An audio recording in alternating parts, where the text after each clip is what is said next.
Hello, my name is Nazar. I'm your host for today, and welcome to Life Talks. I'm so glad that you are with us here. Today, I have a wonderful guest with me, Vitaliy Belonozhko. He's the founder, innovator, musician. He's the founder of Audio 64, state-of-the-art in-ear custom headphones. We're really glad to have you here. We want to talk about life, faith, and business with you today. How are you doing today? I'm doing okay. Doing okay. Glad to have you. Yeah, thank you for the opportunity and for the invitation. For sure. I want to start off maybe hearing a little bit about you, who you are, where you come from, a little bit of your background, a little bit of your story. Oh man, I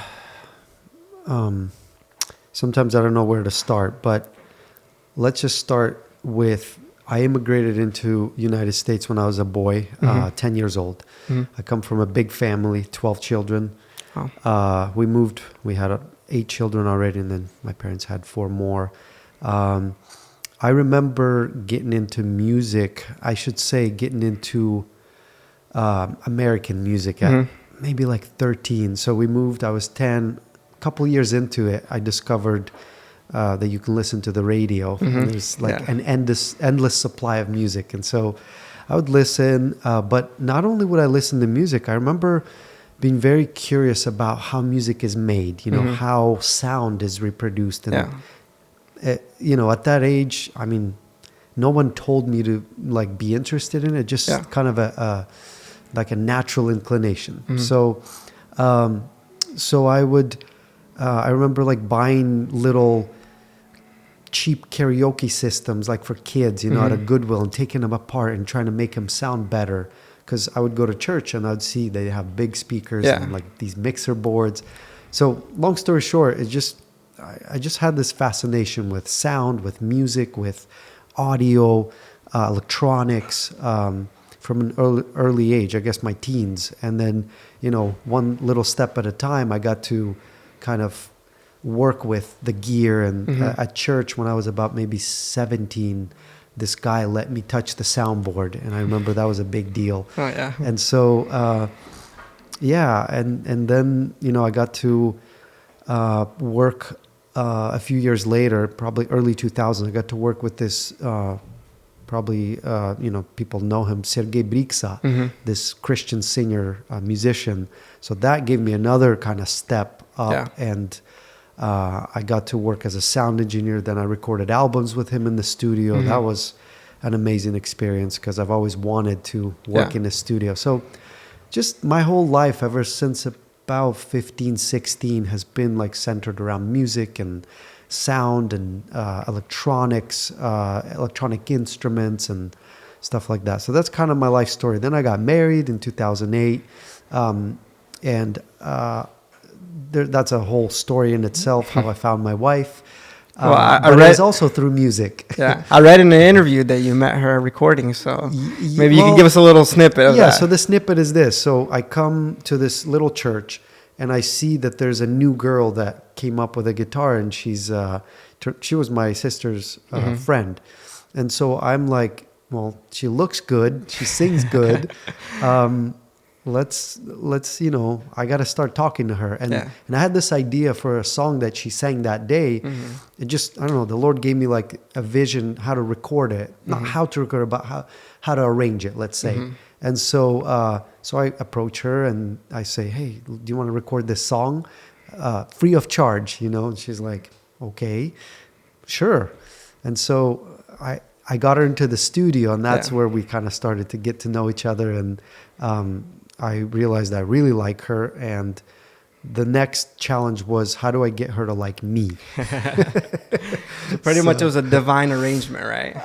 I don't know. I just, you know, God sent her into my life, so I guess it was divine. Yeah. Right, that's cool. And do you guys have any children now? We have 4 little ones, yeah. My oldest is 10, the youngest is a year and a half. Are they also into music? My oldest is doing piano and she sings. The 6-year-old, her younger brother, not so much, but I think he's going to come around. Yeah. When you started listening to music, was there a particular band? What sparked your interest in particular? See, when I started listening to music, I had this kind of split I don't know, split personality kind of thing. I would listen to American music, secular music too. You know, Phil Collins. There was Ace of Base. I don't know, those who are a little bit older. I don't know, just like Boys to Men, all the kind of pop music of that day. Because I just had this little radio. Yeah. I turn it on, whatever's on. You know, obviously you can pick your station, but I picked what sounded good to me. I had no idea what they were saying. So that was kind of a blessing. Yeah. You know, maybe they weren't singing about wholesome stuff, but I didn't really know in the beginning. Later I found out. It's like, I shouldn't have been listening to that song. But so I had that one side with American pop music. But then I've also, the Slavic in me, I would also listen to Nabat. I would listen to Billy Kryla, Spasienie, Новый Иерусалим, Briksa, all these like Slavic, you know, these Russian, Ukrainian, Daviduki. I mean, just, I got a good dose of both of them. So you got your spiritual fill as well. Yeah, you know, and I really hold that music dear, the, you know, the Nabat and the Briksa, Новый Иерусалим, Spasienie, all those songs. I mean, I listen to them now and I'm like remembering just where I was and how I was, you know, like how my faith was building and just a lot of moments in life had that music in it. So yeah, I have the two, you know, I'm kind of a hybrid. So what is your kind of outlook then on like secular music and Christian music? I know a lot of people say that Christian music isn't maybe on the same level of secular music. Do you think that secular music can be kind of used to kind of ignite passions, skills, and that can be used for, you know, ministry? Or what is kind of your outlook on just like listening to secular music? Yeah, interesting question. My outlook would be that, because music, what do we mean by music? Are we talking lyrics or are we talking style and sounds and genre, right? Because you can be inspired by secular music, let's say by maybe the sounds that they're using, like the beats or the you know, the quality of it, right? But the message may not be good, right? So it's like, if you're inspired just by the creative part of the instrumentation, I think that's totally fine. Now, I believe that Christians, you know, if you're inspired by death metal, you got to ask yourself why, you know, because that genre just is very dark. Like I personally wouldn't believe someone who says like, we are a death metal band and we sing about Christ. I don't, that's a confusing message to me. It's like the music sounds like it's coming from hell.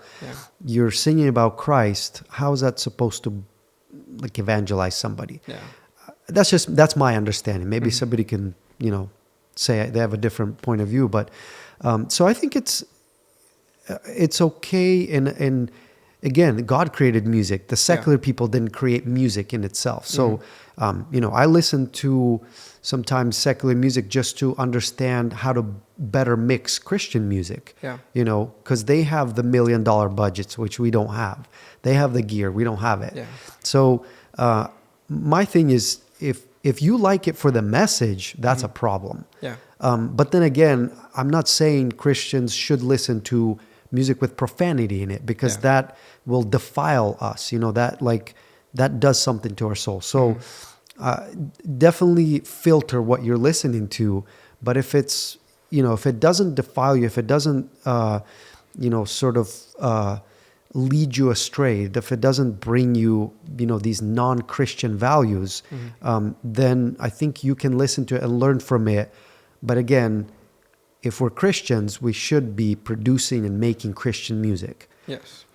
Going back a little bit to kind of your beginning and your roots, you mentioned you kind of started like with sound engineering, like 16, 15, 17 years old. Kind of what was your journey kind of from there all the way to Audio 64? I know I started off when I was pretty young at my church too. What did that look like for you?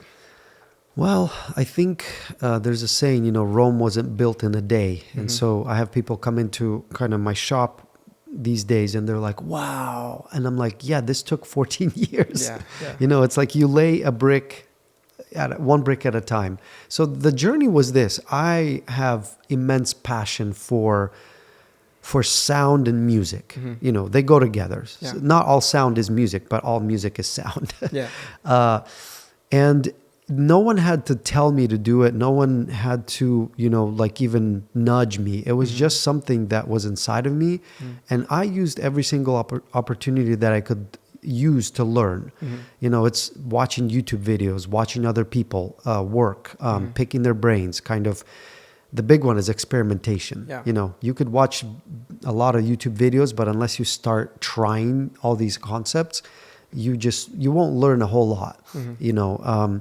So, I mean, to make it short, the journey is just that you constantly learn something new. You're always practicing. You know, they always say, like, I'm a practicing physician. Yeah. I'm like, when are you going to stop practicing? Well, what it means is you're always doing it. You're working on it. You're learning. You know, you're discovering new things. You're always kind of reinventing yourself in a way. So what I didn't know starting out with sound, that I was going to actually make a device that musicians would use. That I had no idea. Yeah. And so if you want to touch on that subject, that was kind of well, there are videos out there that I talk about how I got into that, but it also had to do with my wife. You know, it was like an experiment turned into a business. Where I was like, I just want to figure out how to do this. I always, my mom tells me, I don't remember this, but my mom tells me that I would always be curious how something works, and I would take her watches apart, never could put them back together. You know, take radios apart, take all kinds of electronics apart, clocks. But I just have this natural curiosity in me. So when it came to in-ears, my curiosity was like, how are these things made? Like, can I make one myself? Yeah. And a year and a half, maybe 2 into it, I figured out how to do it. I built my wife a set, and I was like, and then, you know, musicians are like, wait, you can make these? Can you make me a set? Yeah. And it just kind of snowballed from there. So I was like, okay, maybe I should put together a website and just see if I can, you know, actually sell more than, because my friends wouldn't pay me. Yeah. So it's like, if I can just kind of sell them, you know, to a broader audience. And then I was at a church too, where there was, I don't know, maybe a couple dozen, maybe more people on the worship team, and they wanted in-ears too. Yeah. And so, I don't know, it was kind of a combination of multiple things that kind of just gave me the opportunity and gave me the platform to kind of start the in-ear thing. Yeah. So you were pretty much self-taught, correct? Yeah. And like, what were some of the kind of the resources you used? I know you mentioned videos and stuff. Were there any like influences that you had? Any particular teachers that really kind of influenced you or kind of pushed you into a particular direction? Or do you feel like you when it comes to sound engineering, I didn't really have a teacher per se. Just like I said, it's just about you learn from a bunch of different sources. But the biggest thing is you practice it. And when you practice it and when you have the gift of being able to tell, like, this sounds dark and this sounds bright, or this is distorted, this is clean. Not everybody can hear that. Yeah. So it's a gift that God gives us. And then you practice that because you have to make technology work for you and to get the result that you want. You know, that's not always easy. Yeah. You know, I hear amazing sound in my head, but how do I make it? How do I get it there? So experimentation is probably the most important thing for developing your skill. You can see something and you can, it kind of can nudge you and say, oh, I want to try that. But then you still have to try it. You still have to kind of, you know, work on your own approach. And that's how you get better, just experimentation. Would you say you had a lot of practice in like church settings and mixing groups and worship? Yeah. I'm primarily, it would be mixing at a church. And then I love to do concerts as well. I used to do that a lot more. And then I started the business. So then I stopped working at the church and then I really pick my battles, you know.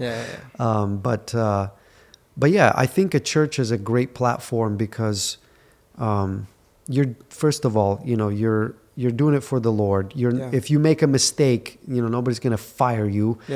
So you can learn a lot. And the most important, I think, is you're working usually with musicians that aren't super professional. You know, they're not I don't know.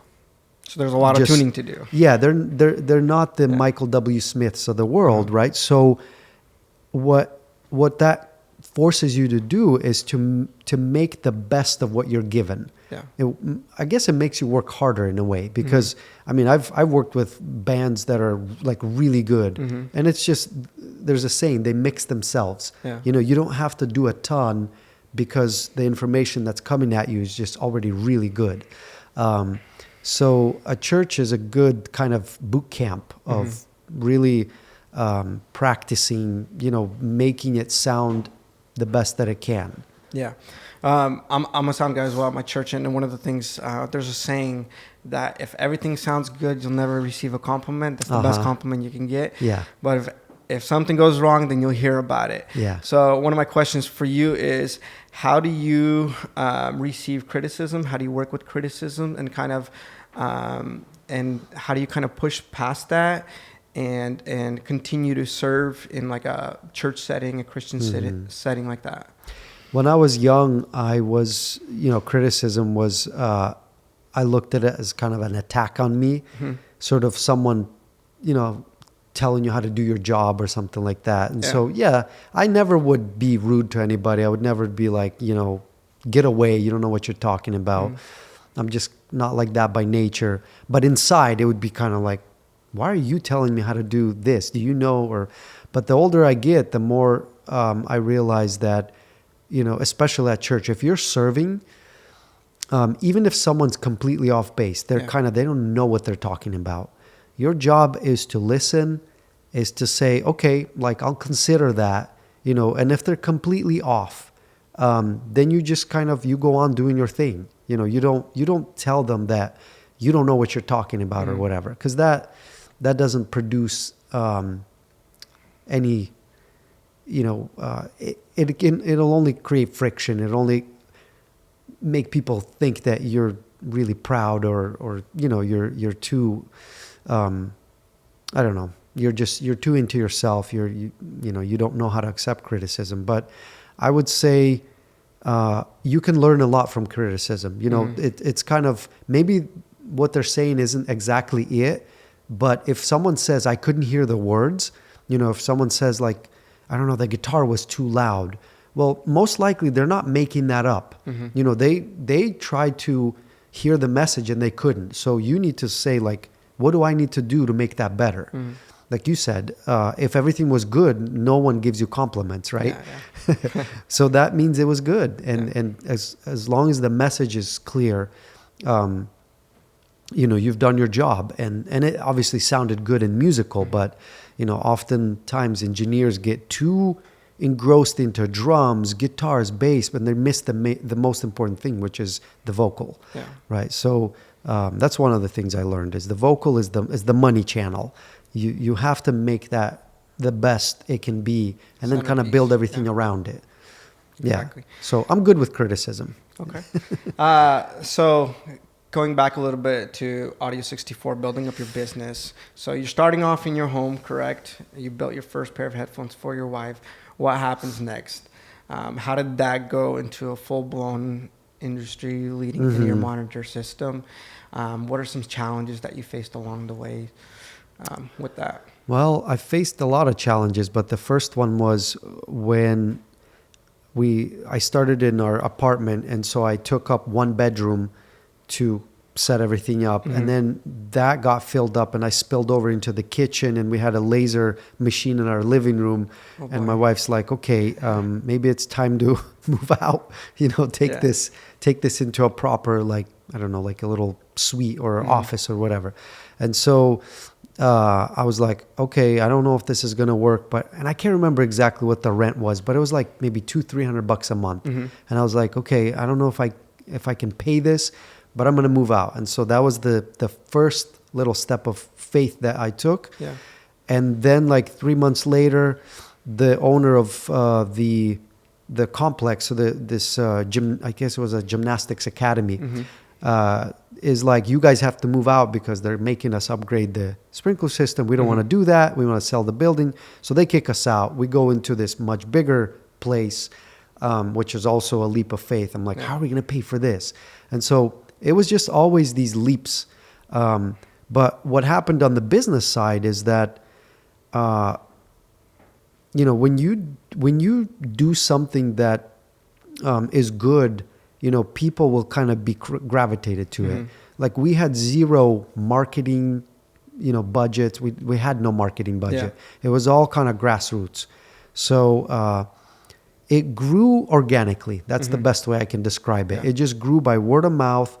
When you start to get more orders, I started to hire family, my brothers. I have a lot of brothers. I have 7 brothers. And so virtually all the brothers worked in the business at some point. There was a point when like 5 of them, I think, were there. But it just grew because the demand grew. Yeah. And we started to hire people. First, it's like hire family and friends. Then you run out. Then you got to hire, hired a couple of, my wife's friends because I guess she knew them from high school or college.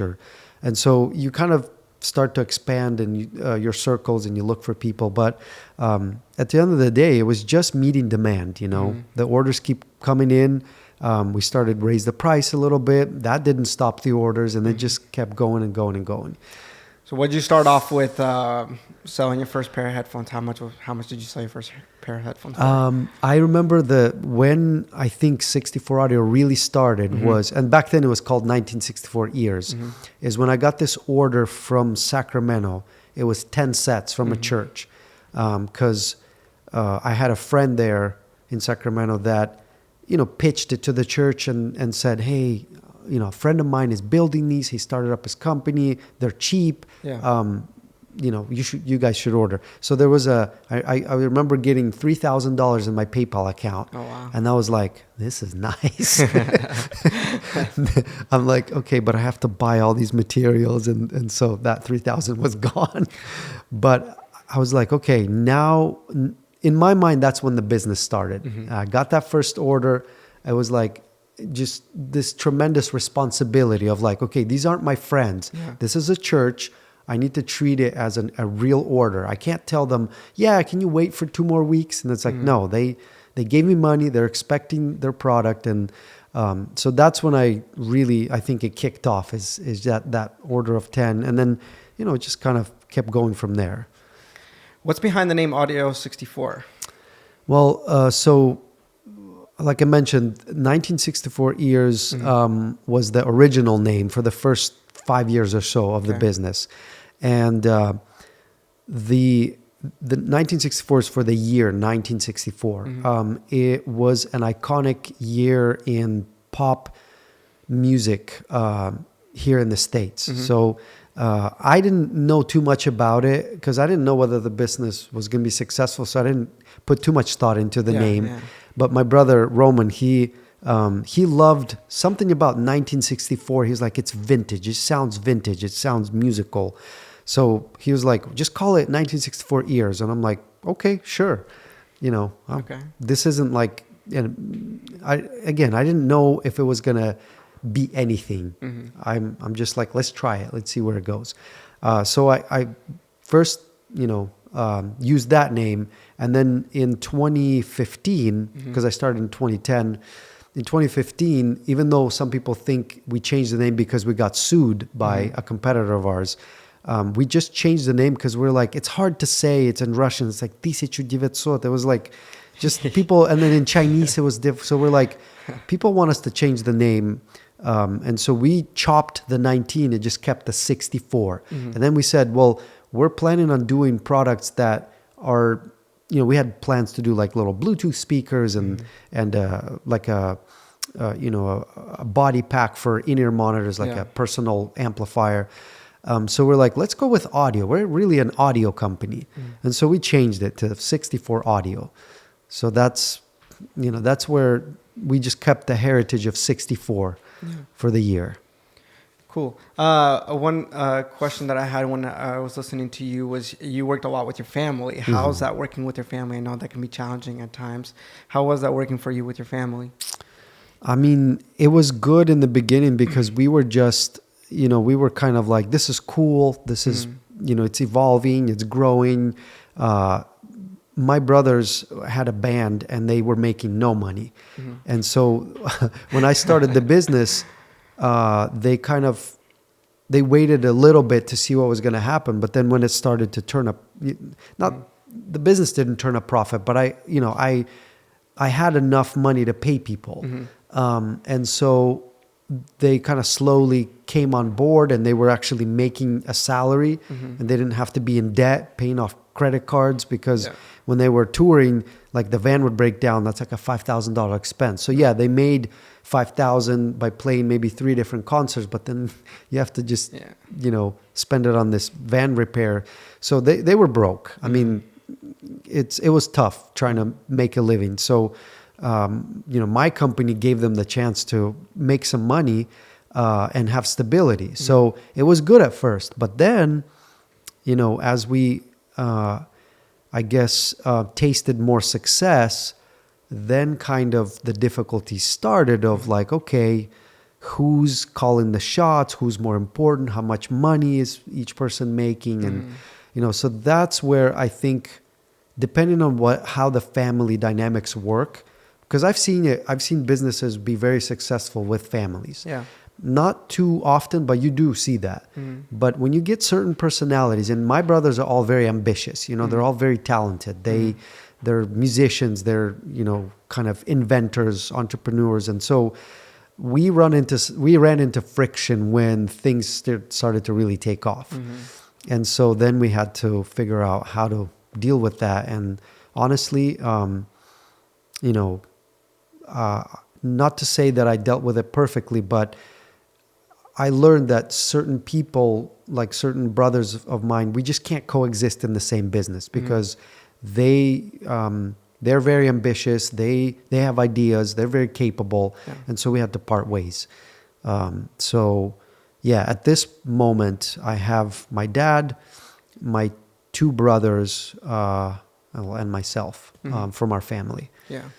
What was like the moment that you first were like, it hit you that you like became successful? Was it a particular artist, that bought your headphones, or a particular church or a band or something like that? When did that kind of hit you? And how do you think, what would you maybe have some advice for how to handle success when it comes to you? Maybe some challenges with that as well?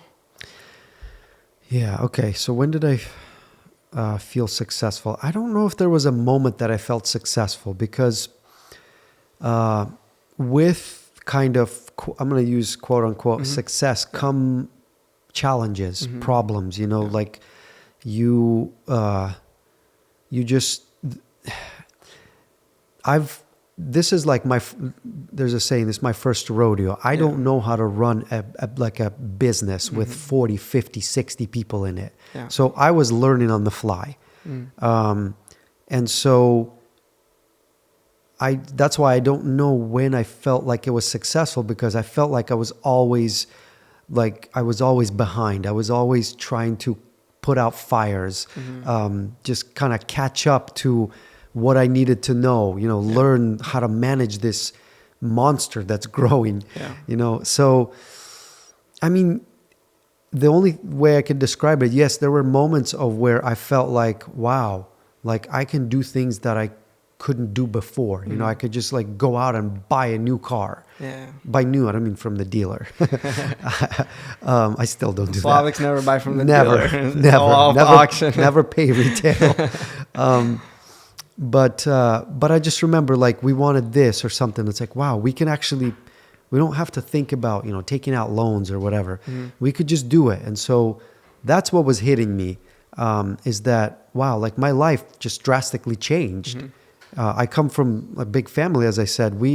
Like my parents, they didn't have money to send me off to piano lessons, we drove salvage title cars, that we had to fix ourselves. Like we just didn't have very much. So it took some getting used to. And there were moments when I would get a big head about it and kind of think that I'm better than other people.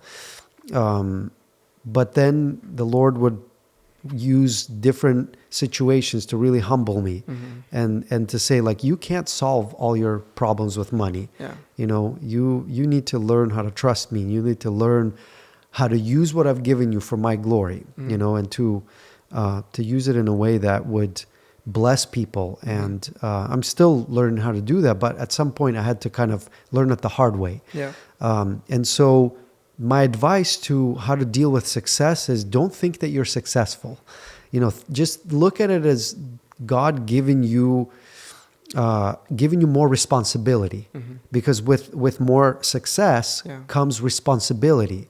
Right now, it's like I've figured out that it's, now you need to learn how to manage the money that you make, because you can run into problems. You can, for example, I don't know, if you have it invested into the wrong things, you could lose it, or you could just go on a spending spree and just buy useless things and blow through a bunch of money very quickly.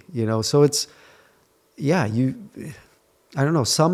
Some people, the Lord tests them with having abundance and seeing what they're going to do. Some He tests with maybe not having enough and teaching them how to trust. It's both are difficult, I would say. Yeah.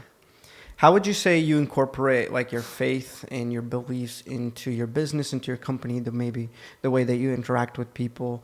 Well, I have this kind of principle that I share with my people a lot, just because I want to make sure they understand it, is that who I am outside of the business is who I will be inside the business. I can't be two different people. Yeah. First of all, it's not biblical. It's some people use this phrase, it's just business, or like, well, we need to do this so the business grows. Well, if it's against my core beliefs and values as a Christian, I should not be doing it, because I don't want to be compromising. I don't want to be a sellout. Again, going back to responsibility, the Lord is giving me the responsibility to steward this and to manage this in a way that glorifies Him. If I'm going to compromise in my principles, I'm going to compromise in other areas. I don't want to be a sellout. I don't want to do something that's against biblical principles just because there's money on the table. Yeah. And that temptation is always there. I have people telling me, it's like, well, if we only go into this industry, there's a lot of money on the table. I'm like, sorry guys, I'm not going to do it. Yeah. I don't want to do it against my conscience. I don't want to do it against what I believe God wants me to do. And so every single day I have to practice sort of applying my values, my Christian values, to the business.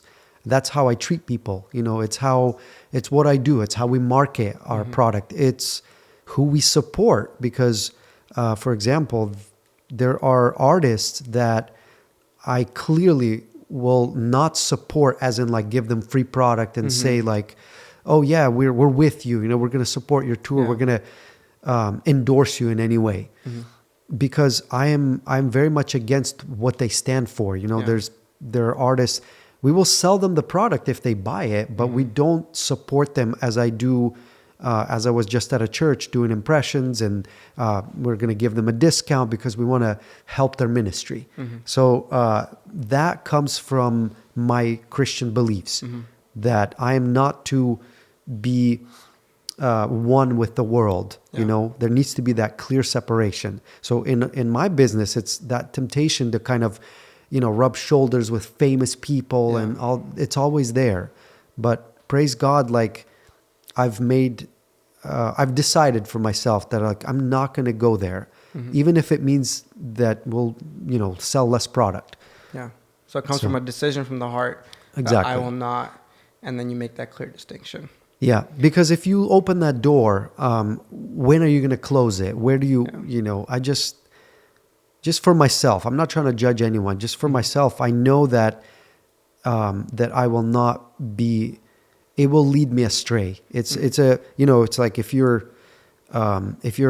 shooting something very far, even if you're a half a degree off, 2 feet away, it's not making a big difference. But 2 miles away, half a degree is a big difference in where you're going to hit. So to me, I want to be as faithful to my belief and my values as I can and not compromise. Yeah. Do you remember like a particular moment where you really saw the Lord's hands guiding you through in your kind of business? Maybe it was some challenge you overcame, anything like that really sticks out to you that you're like, if it wasn't for God, I don't know where I'd be. Yeah, I had a couple of times where I wanted to shut the business down, and I'll explain why. There was a lot of turmoil between family, there were other people that I've allowed to influence me and kind of, you know, get into the business and sort of. They had ulterior motives, and so I didn't know that. I'm this kind of, I would say I was naive to think that everybody who I would believe what they say, you know, not be kind of like, hey, I need to be careful because, you know, a person doesn't just say things for no reason. They want something out of it. So there were moments I just wanted to pull the plug because it got so difficult that. I remember coming home and just like telling my wife, like, I don't know how I can do this. The pressure was so great, you know, cause I'm not a businessman. I'm just a guy who just was tinkering with making in-ears. And here I get this responsibility of managing this. At that point, I think we had about 40 people, maybe, somewhere on there. Where, you know, just it was really difficult. And with family, what's difficult is you can't just say you're fired and you're out of my life. Yeah. No, you have to eat dinner with them. You can't just cut them off. And so it's just that pressure of what do I do? What's the right decision? And I'm a soft person by nature, so I'm not one of those guys that can just kind of put people in their place. And it was a real struggle for me. And so at that point, I think only the Lord's hand got me through it because, again, I was at kind of my wit's end. I didn't know what to do. I was completely overwhelmed and just way in over my head. Yeah. So I remember 2 times when that happened. But then there were other situations where, you know, just again, when we parted ways with one of my brothers, I remember, and he told me, like, I don't think you can run this business. And I kind of started to sort of believe him, and I started to doubt myself. But then I started praying. It's like, God, this is your deal. You gave this to me. Like, even if everybody leaves, even if key people leave, you're still going to provide. You're still going to give me the wisdom that I need to continue doing this. And that's exactly what happened. Instead of, you know, kind of declining, we actually grew. Yeah. And that's when I saw the Lord's hands. It's like, okay, so it's not 100% up to me. I can do my part, but the Lord is really the one that is kind of orchestrating this thing. And as long as I'm faithful, he's gonna do what he wants. Praise God.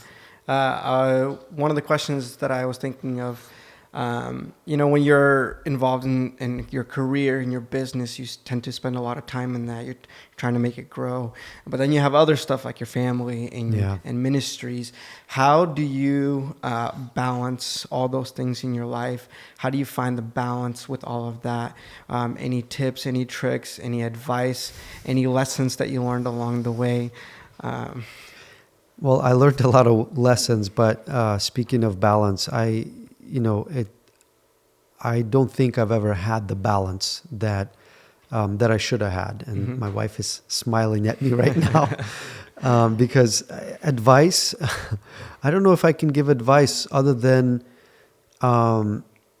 even when you're doing ministry or, you know, building a business because your motivation is I'm providing for the family. I'm doing something, you know, I'm not out with my friends gaming. You know, that would be easy to say like, hey, that's not something you should be doing. But when you're building a business or even ministry, it's not a bad thing. Like, it's a good thing. But what happens is, if you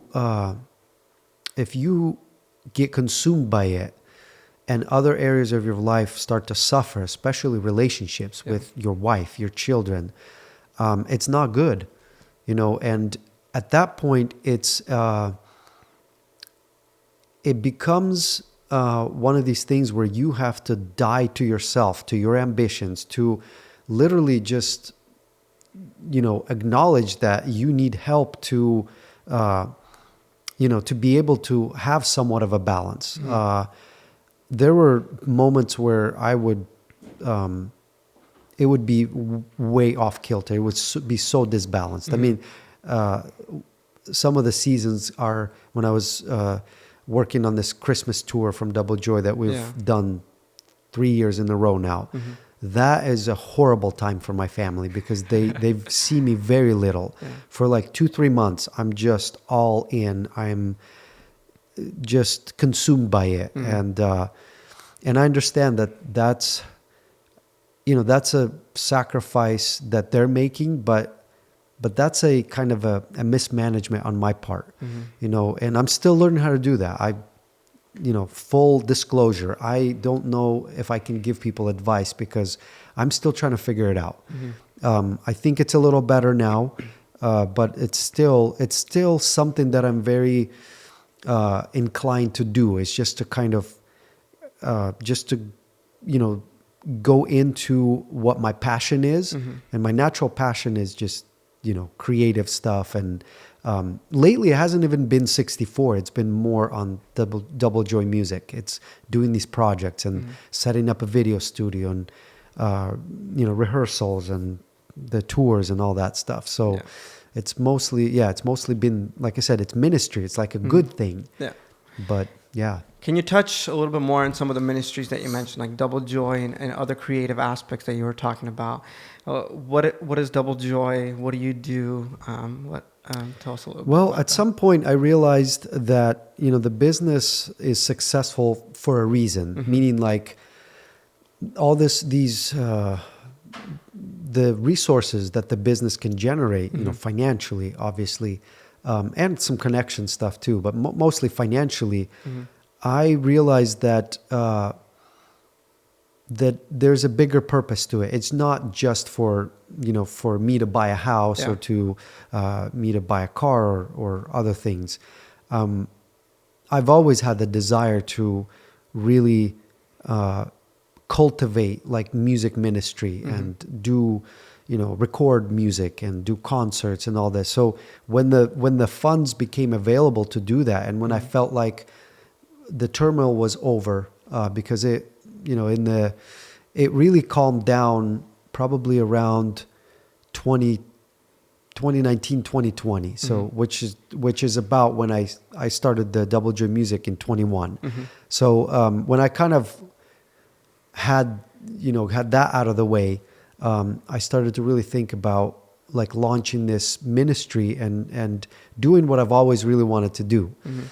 So DoubleJoy Music is basically a platform, like we call it a music platform, muzyczalna platforma, where really the idea is to bring people together, to help people like record music, help them work on their craft, do these kind of concerts that unite musicians. We record interviews. We record like inspirational kind of little reels that musicians can share, you know, share their advice, share kind of their thoughts. So it's a bunch of little things, but it's all geared to cultivating Slavic Christian music culture, I guess. So it's a great outlet for me because I'm not, like I mentioned, I'm not a businessman. I'm a musician at first. And so this gives me like this outlet that I'm not just looking at spreadsheets and, you know, managing departments and all this. Like, to me, this is the outlet. I'm like, okay, this is the reason why I do it. You know, this is why for 14 years, I've been building this company and and God has been blessing me so that I can invest into other people and invest into musicians, and and use what I've learned over these past couple decades. Just use that for the platform. Just Yeah. have people benefit from what I've gained from all these years. Being a musician myself, one of the questions I've always kind of wrestled with is how do we find like the resources? I think in the Slavic culture, a lot of our music is, in a lot of our churches, is to copy other musicians. Mm-hmm. How do we break that barrier and move past that to where we're being a lot more creative with the gifts that are given to us, where we're creating our own music? Where can we find the resources for that? Any thoughts on that in particular? Yeah, I've always kind of been against copying, because the easiest thing to do is to copy someone, right? Mm-hmm. It's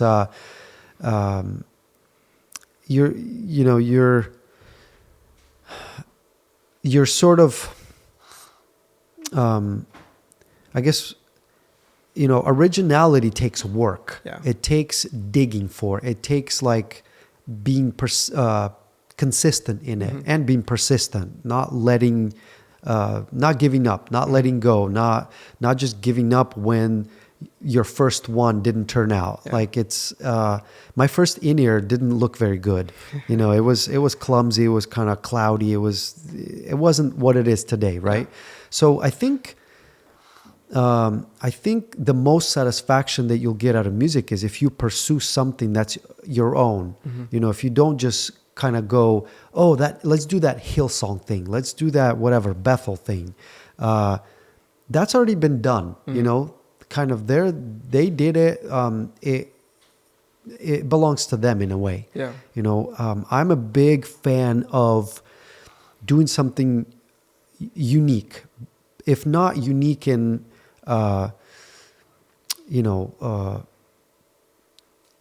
just do something where you're not trying to be like someone else, but you're putting your soul into it. Like, what would you want to say? What do you want it to sound like? And it's okay to be inspired by things to help you, maybe just kind of help with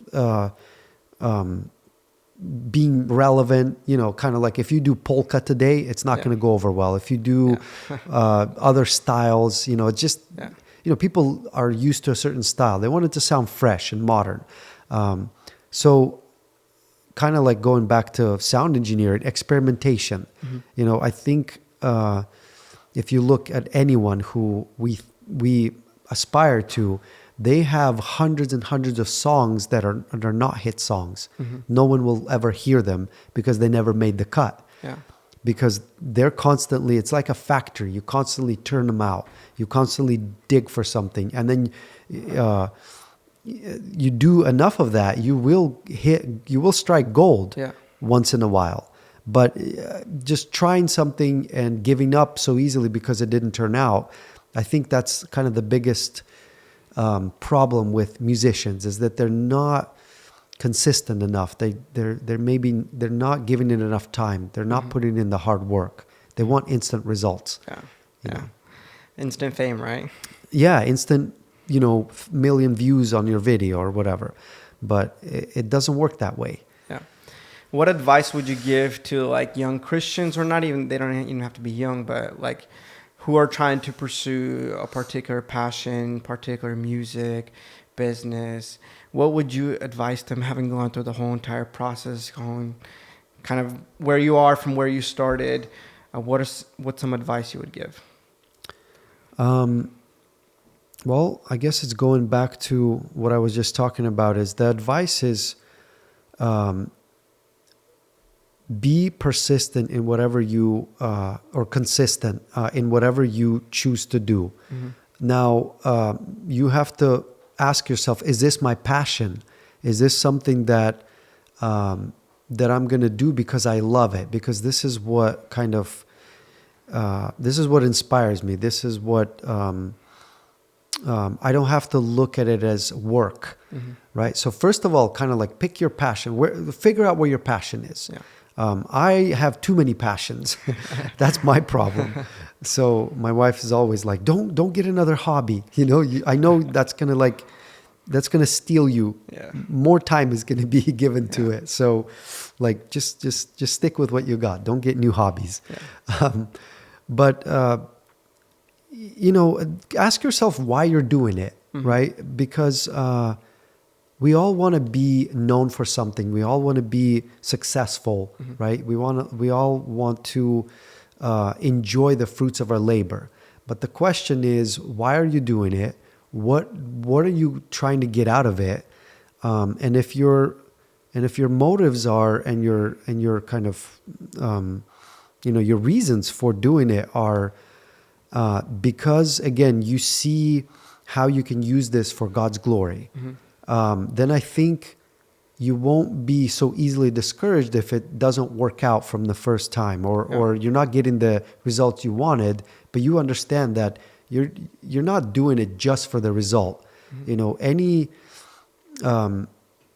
effort you put into it can glorify God. At some point, He will be the one that decides where you need to be.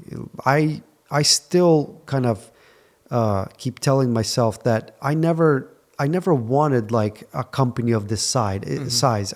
It's not something that I was aspiring for. Yeah. I didn't even know if it was possible. Yeah. So I just got to be faithful. So being faithful, being consistent, being just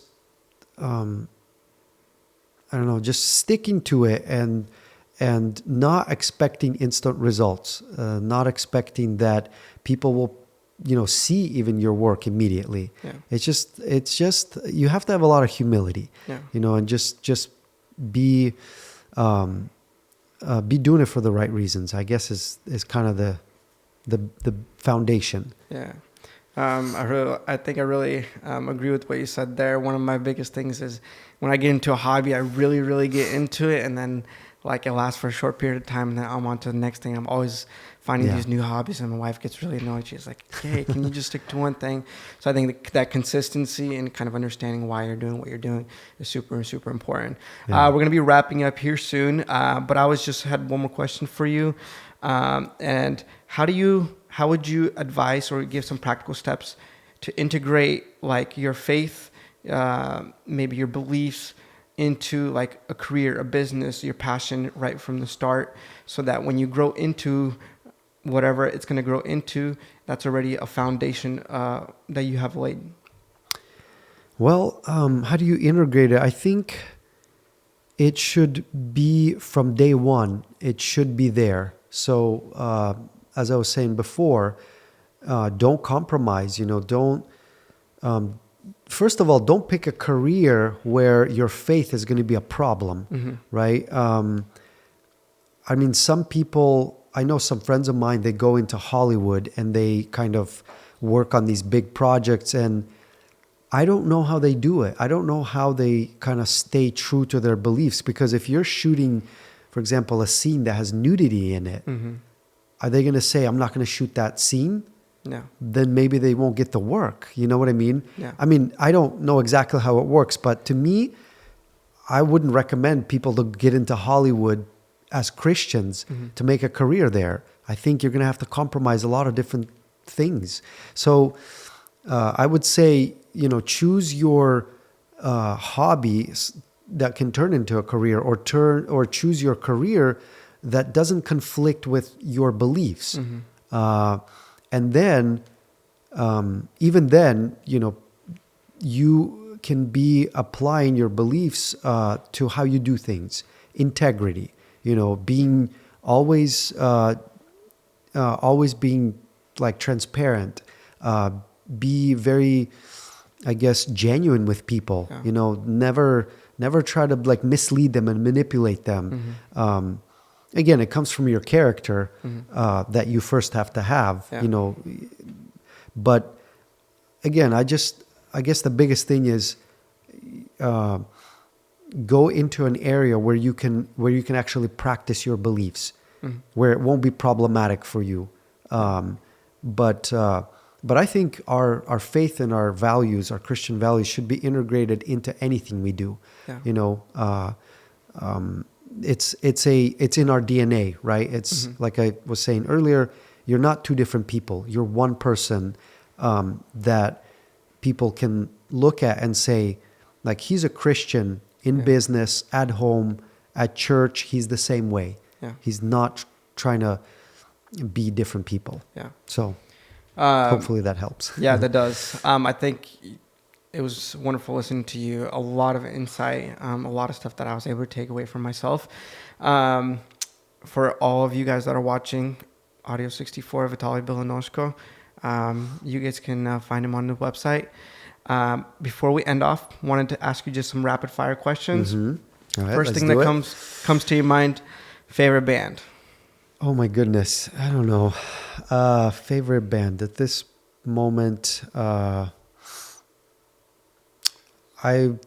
it have to be a band, or could it be a solo artist? It could be a solo artist. I don't know. You got me with that. I have too many. I'm sorry. I don't know. What's the one that you're listening to right now? I'm actually listening to the latest Brixa record. Okay. Yeah. So I guess he's my favorite right now. Okay. What about favorite food? Thai food. Thai food. Anyone in particular? I love eggplant. What is it called? Eggplant stir fry or something like that. Anything, but Thai food in general. All right, steering more on the healthy side, right? Yeah, sure. Most influential book you read other than the Bible? Oh, that I don't know. I don't read very many books. I did almost finish a book called Raising the Bar, and it was about Cliff Bars and how they kind of turned the company around and all that. So yeah, Raising the Bar. What was the first artist that when they bought your headphones, you were like, wow? I think it must have been Newsboys. Newsboys. Yeah. Okay. Throwing it back. Yeah. Favorite place you've traveled? Ukraine. Ukraine. That's also my favorite. Yeah. Do you have a favorite instrument? I do. It's keyboards. Keyboard. Yeah. And then, do you follow any sports? A little bit of well, I don't follow it, but I do enjoy Formula One, and maybe what do you call them? NASCAR. NASCAR. Yeah. Okay. Those I can actually sit and watch. Okay. Usually those are the ones that I fall asleep to, but no, to me it raises my adrenaline. Okay. You a car guy then? I am a little bit, not like hardcore, but just I love cars. Cool. And then if you could sit down with one historical figure, who would it be? One historical figure. I have no idea. You would say Jesus. Yeah. Oh, you didn't? Jesus is not off the table? No, it's not off the table. I mean, obviously, it would be nice to sit down with Jesus, but I don't know. I'm more. Yeah, I guess being kind of a little bit in the position of having responsibility. Mm-hmm. I think that even really famous people and influential people, they're still just people. Yeah. I think if you just kind of ask them, why did you do this or that? And it'd be like, well, I don't know. I just kind of thought this would be, nobody has all the answers. Yeah. So I have no idea who I'd want to talk to, Okay. I don't know. Last one. We'll end it off here. Best piece of advice you've gotten? Recently, is one of my a friend of mine who runs a much bigger company than I do. He said hire people based on the cash principle, and that is first character, second is attitude, third is skills, and then habits. So skills will come third, not first. Because most people will be like, well, does he have the skill to do the job? Yeah. But he said character is more important than skill. Attitude is more important than skill. And then the skill. So I think that was, I've used that probably about 100 times now. So that's really good advice. Yeah. Well, Vitaliy, it's been a pleasure speaking with you, learning from you. We're grateful that you came on our podcast. This was fun. Yeah, it really was. Thank you guys so much for joining in. We'll see you guys next time.